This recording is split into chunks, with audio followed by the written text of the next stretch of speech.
Cum aș putea să-ți mulțumesc pentru iubirea ta? Cum aș putea vreodată uita ce mare-i dragostea ta?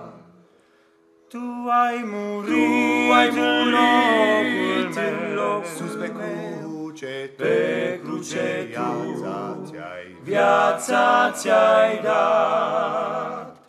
Cum aș putea să uit dragostea ta? Scump Iisus, Domnul meu, Domnul meu, te voi iubi tot mereu, tot mereu.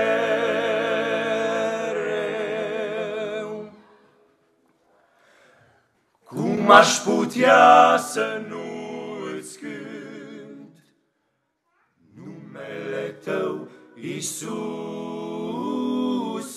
Cum aș putea să nu te laud, tu cel din slăvi mărețe?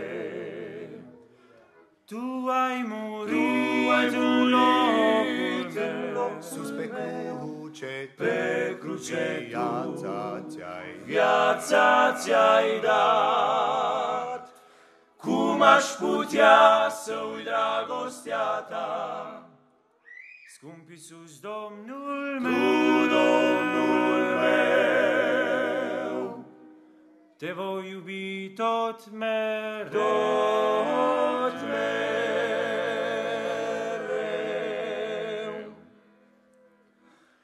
Cum aș putea, o Domnul meu, să nu spun tuturor că ești al meu scump mântuitor, ești Dumnezeu iertător.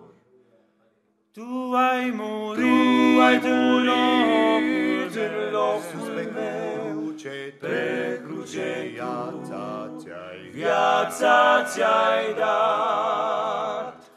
Cum aș putea să uit dragostea ta? Scump Iisus, Domnul meu, Domnul meu, te voi iubi tot mereu, tot mereu. Tu ai murit în locul meu, sus pe cruce, pe cruce viața ți-ai dat. Cum aș putea să uit dragostea ta? Scump Iisus, Domnul meu, Domnul meu, te voi iubi tot mereu, tot mereu.